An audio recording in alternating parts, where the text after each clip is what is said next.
los años se ha estudiado el cuerpo humano de muchísimas maneras, cada vez evidentemente la ciencia avanza más y tenemos más datos, pero hoy vamos a recordar cómo estudiábamos el cuerpo humano hace algunas décadas ya, cómo lo estudiábamos nosotros, nuestros padres, nuestros abuelos. ¿Cómo lo hacemos? Pues vamos a viajar como siempre en el tiempo, nos vamos a meter en esa escuela antigua que es el Museo de la Educación de Alhaurín de la Torre y vamos a sumergirnos en toda esta información tan sabia en esos libros, mapas, etcétera, etcétera. Para ello saludamos como siempre a José Antonio Mañas, comisario de esta educación. Buenos días. Hola, buenos días, ¿qué tal? Pues, Mónica, y a todos los demás. Muy bien, te hemos visto por Canal Sur, hemos visto, bueno, en infinidad de programas porque ya esto es algo muy potente, ¿no? Todo el mundo se fija en el Museo de la Educación y es cuenta de que tenéis tanto que mostrar, ¿verdad? Pues sí, la verdad es que, como hemos dicho, tenemos una cantidad de objetos y de libros de texto, libros de consultas y objetos escolares. Y bueno, la verdad es que estamos teniendo bastante aceptación ya a nivel nacional incluso. Es un museo vivo porque no paráis de recibir nuevos artículos, nuevos objetos y además vais añadiendo, modificando y siempre es un gusto, ¿no?, poder visitarlo. Hoy nos acercamos al Museo de la Educación para centrarnos en el estudio del cuerpo humano. ¿Cómo ha cambiado ese estudio de ahora a antes? Sí, tal como prometimos la última vez, hoy vamos a hacer un recorrido por el estudio del cuerpo humano desde el siglo XIX hasta la actualidad. Es verdad que ha cambiado mucho la forma de estudiar esta materia, también a lo largo del tiempo con algunos prejuicios, ¿no? Entonces, si quieres, vamos a empezar hablando del siglo XIX. Para ello vamos a empezar con los libros más antiguos que tenemos en el museo, que son de finales del siglo XIX, aproximadamente del año 1885, que son estos que está mostrando mi compañero Alejandro. Concretamente, se hablaba en aquel momento de higiene y economía doméstica, escolar. ¿Por qué? Porque en aquel momento lo principal era curar la salud, mantener la salud. Había tantísimas infecciones, muchos fallecimientos por enfermedades, entonces era la materia que se estudiaba. Y ahí tenemos, el que está un poquito más a la izquierda, el más antiguo que tenemos, que es de la editorial Calleja, muy conocido. También tenemos otro con algunos gráficos de Hijo de Santiago Rodríguez. Fíjate, en aquel momento estos libros estaban destinados, esto suena un poquito peculiar, a las chicas. Estos libros no eran para chicos, eran para las chicas. En fin, si lees los contenidos, son como instrucciones para las mujeres, las amas de casa, las niñas, para que aprendieran un poco a cuidar la salud. Y para que aprendieran a cuidar la salud de la familia, ¿no? Porque siempre ese papel de cuidadora de la familia, de que estuviera todo limpio, el aseo, antes era solo de la mujer.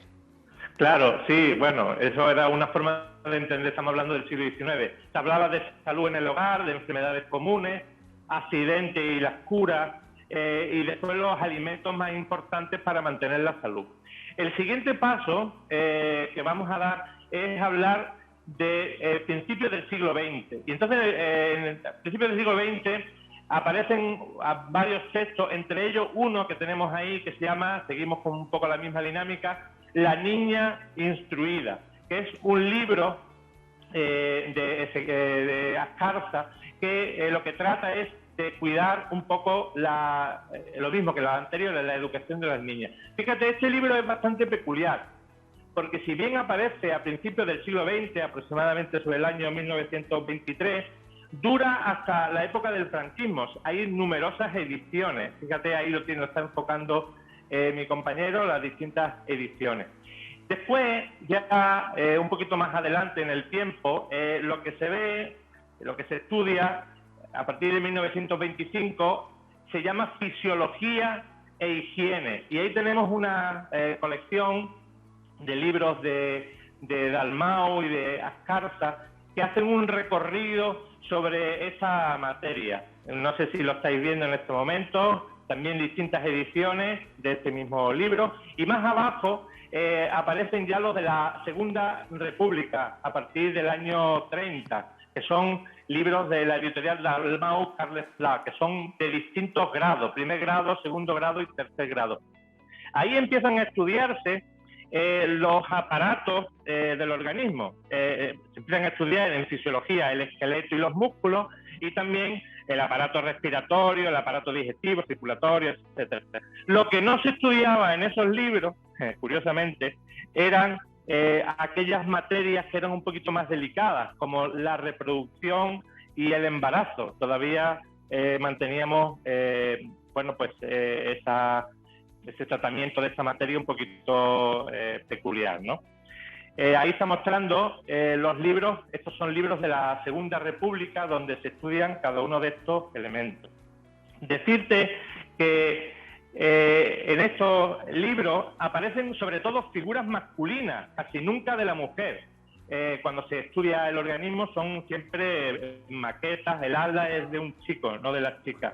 Y que los dibujos carecían de sexo, no aparecía ninguna parte, digamos, problemática, e incluso los dibujos aparecían con pantaloncitos o falditas, para que no hubiera... Para taparlo, ¿no? Los genitales reproductores. Efectivamente, sí. Vamos a pasar, si quieres, a la época del franquismo. Entonces, en la época del franquismo aparecen las enciclopedias, entre ellas la famosa enciclopedia Álvarez, y ahí vamos a mostrar dos más, la de Hijo de Santiago Rodríguez, que está señalándole mi compañero a continuación, y otra, un cuadernillo que se utilizó en la sección femenina, que es ese color rosita, que es para higiene y medicina casera. Seguimos con un poco las mismas dinámicas que en las épocas anteriores, y los contenidos son muy destinados sobre todo a las chicas. Y yo quisiera enseñarte el libro de la enciclopedia de Álvarez, que la tengo aquí, la estoy mostrando ahora mismo en mi cámara. A ver, vamos a ver. En este libro de Álvarez también aparecía esta materia. Fíjate, aquí la tenemos aquí en esta imagen. Pero siempre aparece cortado por la cintura. Y por supuesto aparecen los sistemas, los órganos que hemos nombrado. Hay algunos que no se trataba, son estos. No existían en aquella época. No. Después pasamos a los libros de mi época. Ya alguna vez te he enseñado este libro, que es el libro mío de Ciencias Naturales, de segundo bachillerato. Yo creo que alguna vez te lo he enseñado. Y en este libro también aparece el estudio del cuerpo humano, pero fíjate, Mónica, que aparece también con pantaloncito, no aparece desnudo. Ay, Dios mío. ¿Vale? Sí, es otra época. También en la época del AGB, aquí tenemos también otro libro de naturaleza que te he enseñado en alguna otra ocasión. Aquí ya, a partir de la entrada en vigor del AGB y el BUP, se renuevan todos los contenidos que aparecen en los libros de texto. Y aquí ya sí hay un cambio y aparecen chicos y chicas, y ya se habla de la función de reproducción. Y empieza ya a explicarse pues con claridad, pero siempre de forma delicada en aquella época, que es la que tú estudiaste. Me parece que este libro... Sí, este libro lo he tenido yo. Ese libro lo he tenido tú. Sí, sí. Y por último te enseño el de conocimiento del medio de los años 2000, que es ese de la editorial Guadiel, que se le decía Cono, ¿no? Y aquí, pues sí, efectivamente aparecen todos esos contenidos de forma ya muy clara y muy concreta. Por último, te queríamos enseñar los libros actuales, los que utilizan y estudian los niños hoy día, ¿no? Eso que está enfocando mi compañero son los atlas. Estos son comprados en la papelería hace unos días, son como, incluso hay maquetas de goma espuma, que en inglés, de enseñar las partes del cuerpo y otros objetos. Bueno, Son todos muy bonitos. Fíjate, ese chico del el cuerpo humano, ese es para primaria, es precioso y lo he comprado hace unos días para completar la colección del museo.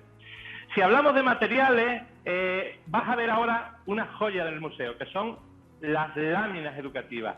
Y vas a ver láminas, estas 3 láminas que te vamos a enseñar, son del siglo XIX. Vaya. ¿Vale? Son láminas enormes de grandes, de cuerpo entero, casi de mi altura, y se ven el sistema nervioso y todos los músculos del organismo. Son estas láminas que estáis viendo. Y también otra, un poquito más a la izquierda, que es la de Dalmau Carles Pla.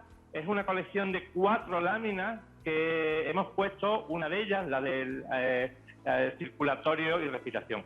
Y lo que está mostrando ahora mi compañero Alejandro son las maquetas que se han venido utilizando en la enseñanza.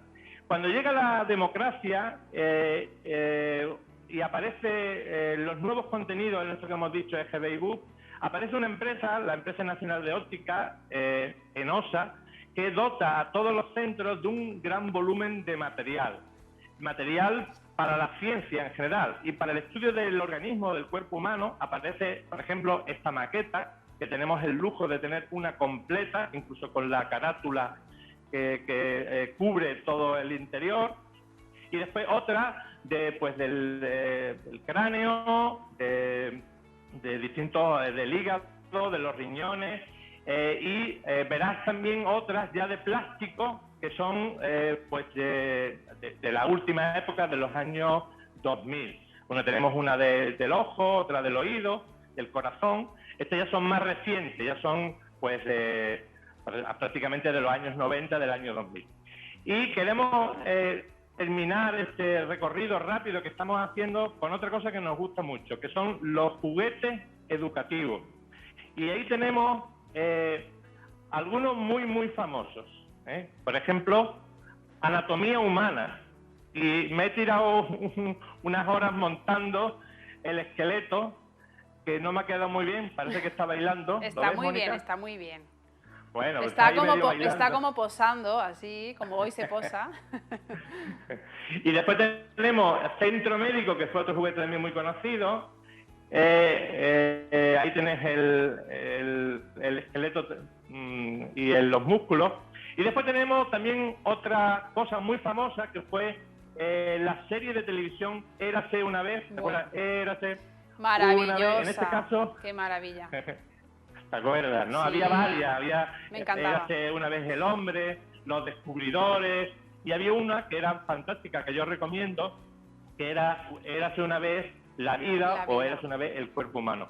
Esto también lo he comprado hace unos días y sigue vendiéndose, y la serie está en internet y se puede ver en alguna de las plataformas.